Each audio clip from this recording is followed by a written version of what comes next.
はい、どうも、おうち卓球クラブの豊福ペイチです。本日もよろしくお願いします。今日もまだ足が治ってないので、ちょっと座った状態で、やらせていただきたいと思います。この動画では、皆さんが、おうちで卓球を練習していただく何か参考にしていただいたり、今外出自粛期間中が続いていますが、そんな時にですね、少しでもおうちで運動をしたり、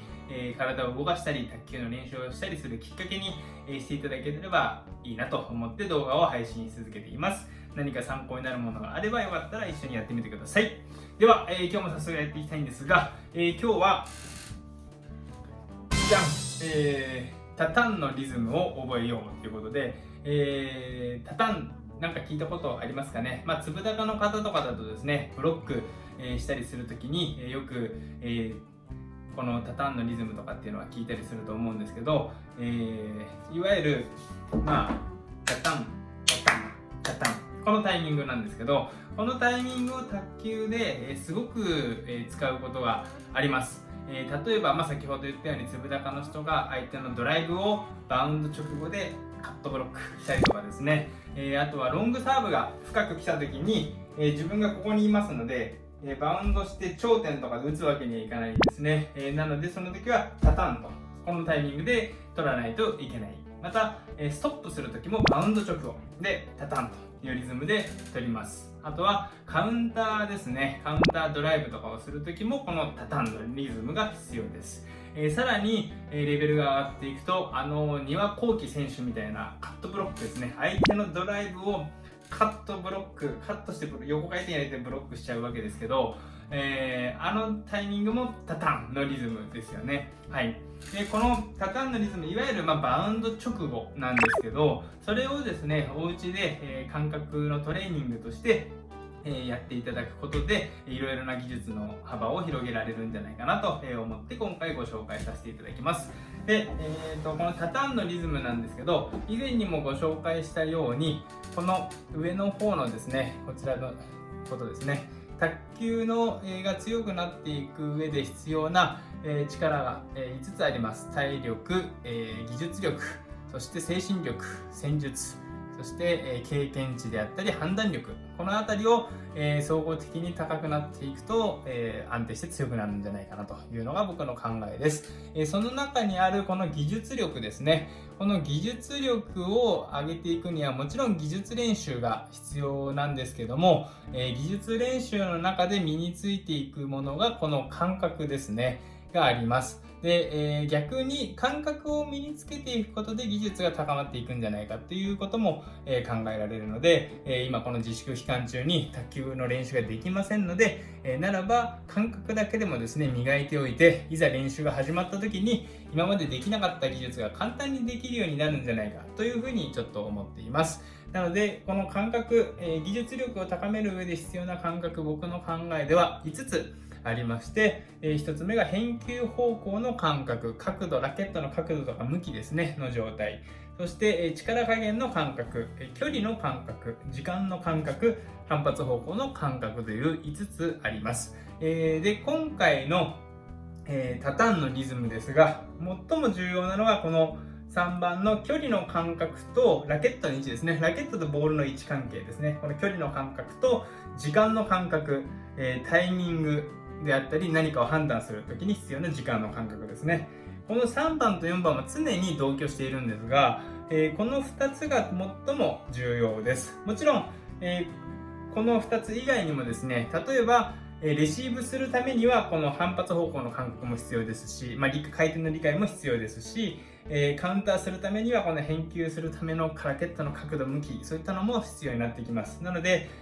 まずこれがある上で何か一つの技術をしっかり成功させるためにはその他の感覚も全部重要になってくるんですが、まずこのタタンのリズムを体に身につけるためにはこの3番と4番の距離感と時間の感覚が必要ですよということですね。なのでこの距離の感覚と時間の感覚を磨いていきましょうというのが今日のメインのテーマになっています。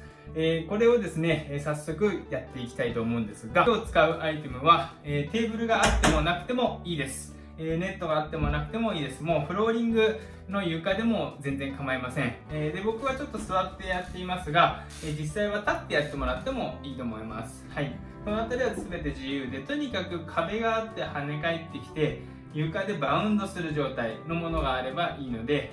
カーペットだとちょっと難しいですね。はい、なので小さなチャプ台、小さなね、こういうちょっと一人お一人でお住まいの人の小さなテーブルとかでももちろん壁があればできますし、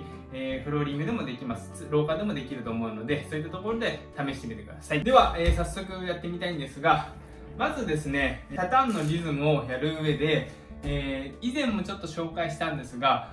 ボールの落下地点を見極めるっていうことができないと話になりません。ボールが相手が打ちます。で、ボールが飛んできます。で、飛んできてバウンドするまでの間に、このボールがどこに落ちるのか、どのぐらいのタイミングで落ちるのかっていうのが、見極められないと、正直このタタンのリズムっていうのは意識して使うことができません。なのでまずはですね、以前別の動画でも紹介しましたが、ボールを投げて返ってきたボールがどこにバウンドするかで、バウンドするところに手を上から出してバウンド直後で握る。これがまずできるかどうかを試してみてください。この状態ですね。はい、これをご自身で投げて跳ね返ってきたものをやってもいいですし、お家に別の方がいらっしゃればどなたかに投げてもらってそれをバウンド直後で握る。この投げる力加減もいろいろ変えて、位置とかも変えてみてください。はい、速くなくてもいいですね。このようにゆっくりでもいいです。はい、こんな感じでやってみてください。これができない方はまずここですねをしっかりやって、バウンド位置の見極めっていうのをしっかりやってみてください。そしてこれが、簡単にできるっていうことであれば、もうすぐにこのタタンのリズムができると思いますので、実際にボールとラケットを使ってやってみたいと思います。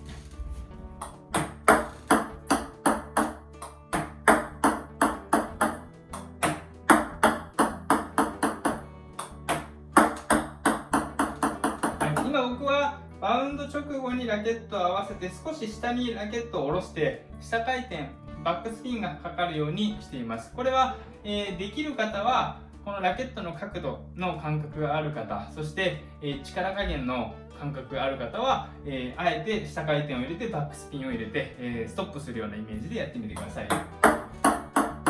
できない方はもう合わせるだけでもいいです。バウンド直後に合わせるだけでもいいです。バウンド直後に合わせるだけ。できる方はこのようにカットしてみてください。そうするとこれ力加減の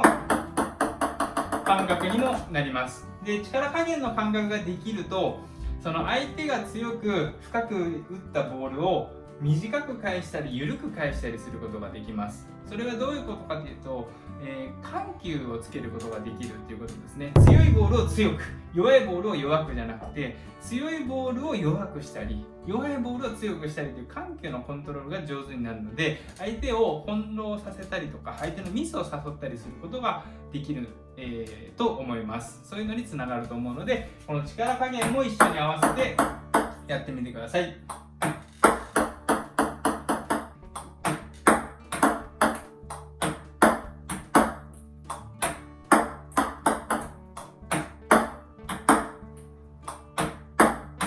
カットだけじゃなくて、このようにちょっと上にですね持ち上げるような、こういう打ち方をしてもいいですね。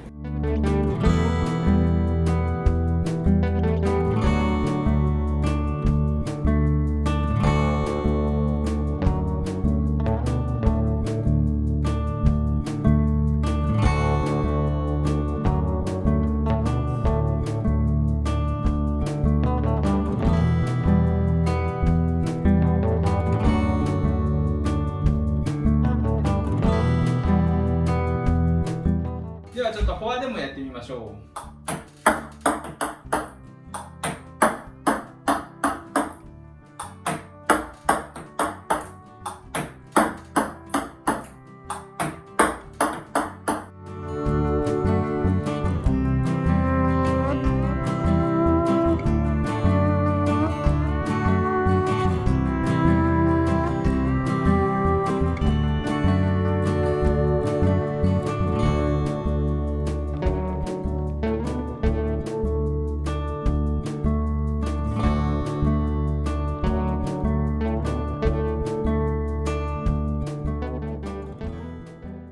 いかがでしょうか。皆さんできますかね。はい。で、この辺り柔らかくコントロールするためにやっぱり力むと良くないので、力は、限りなく抜いておいて、力まないようにやってみてください。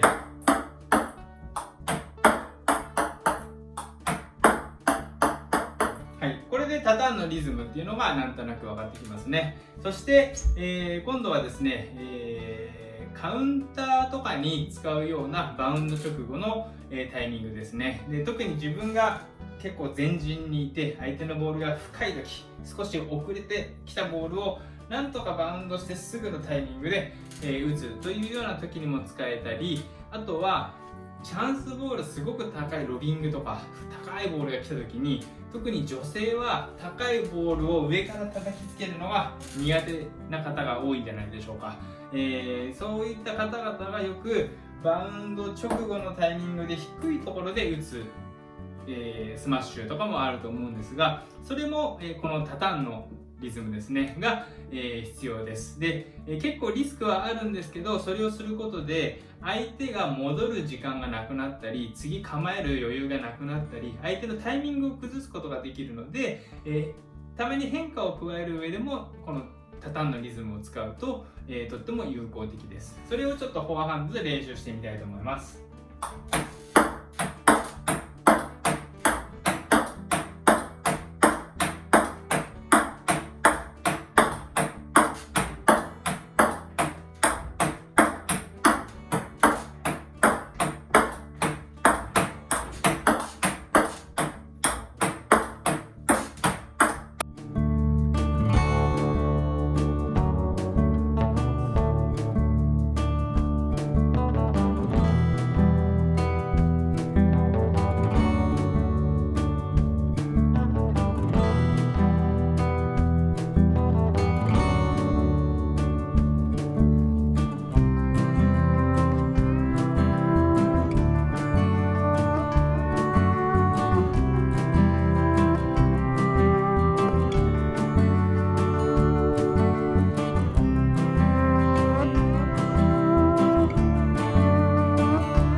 はい、というようにこのバウンド直後ですね、これをよく音で表すとタタンと、タタンのリズム、で打つというんですけど、